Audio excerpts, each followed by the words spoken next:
I just thought I'm going to have a little rant today.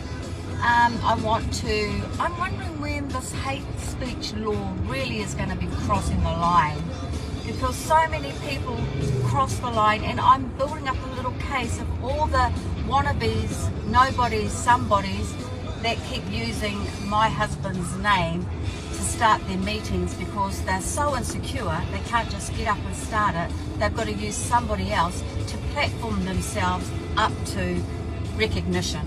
I've noticed that, I heard that Nigel Latimer Nigel Letter. And on here. So I'm driving. Okay, so Nigel, so-called as Nigel Letter, who I understand is supposed to be a positive, motivational speaker, was doing a meeting in Christchurch recently, here in Christchurch again, in the town hall, where there were 700 people. Now apparently only not even 5 minutes into whatever he was going to be doing, supposed to be lifting people, encouraging people, he uses me as an example of how not to grow up and be. Could you believe that? So in the first 5 minutes apparently he used my name 3 to 4, 5 times, and how it's something on the tune to if you leave school and you're dumb enough to do nothing, you'll end up looking like, or being like Tamaki. So that's what he said. So Nigel Letter, if you happen to be on here or give this, that's close to defamation, I think. And it's also hate speech. To think that you can deride and totally criticise and belittle me to 700 Christchurch people who apparently all laughed and thought it was a great joke. No wonder that place has such problems down there. And you know, that's the bottom line of this country's underbelly of criticism and bad taste. I think it's very bad taste when you have to use somebody who didn't just go through school and end up dumb like me. I think enough people know what the achievements that we've accomplished. So I don't know what that was, what you were doing, Nigel. Was it racism? Was jealousy because Brian grew up very handsome, got lots of hair, got great teeth. Is it just jealousy? But discrimination and racism is very strong. And that's me adding my little 2 cents worth. But back to Brian. Yeah, well, it doesn't end there. We're supposed to be doing a public, we're still be doing a public meeting in Christchurch on Monday night coming. We had a contract signed with a certain school, with a hall, that actually just got back to us this morning and broke the contract when they found out that I was going to be one of the speakers.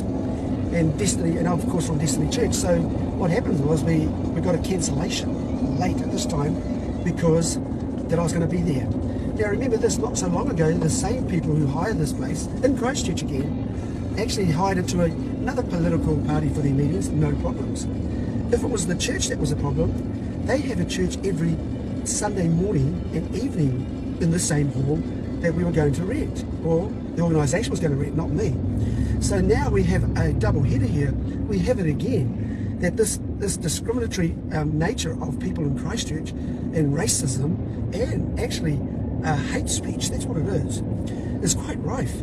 So right now, there should be an article coming out soon about the city of Christchurch does not deserve the name that I think is the best name for any city in this country or in the world, Christchurch. They need to take that name away from Christchurch, and it should be called the City of Nasty. That's what it is. So, gee folks, having to do a live like this, and it's funny that the Justice Minister, Kitty Allen, has just come out with her hate speech. Now that hate speech was talking exactly about this, about protecting, I think she said, religions. Well, she's barely got it in print and can't organise it. And here we have 2 classic cases of hate speech, and one really bad who double-crossed on a contract just because it was me being a guest speaker there by this organisation. And of course I'm the pastor of Destiny Church, so they've used that, and that's what was heard. It's been all taped, so it's on tape, and it'll be coming out, because I'm sick and tired of this country thinking they can just go and defame, criticise, belittle, and use my name to get a whole lot of room full of people to be laughing about.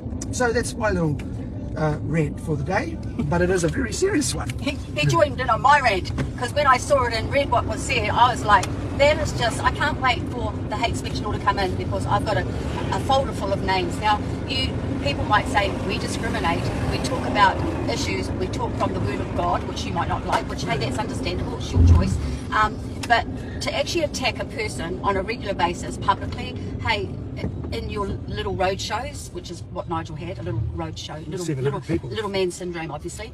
I would challenge him to come and speak to Brian face to face, ask him questions to see how smart he actually is.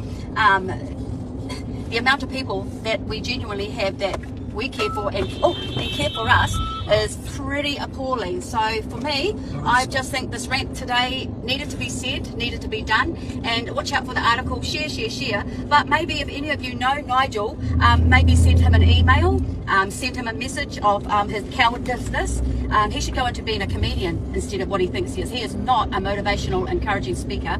He should be ashamed of himself. He's an insecure, short little man who obviously is very jealous of Brian Tamaki. That's my rant for today, people. But all you other beautiful people, have an amazing day, weekend. You are beautiful. Peace out.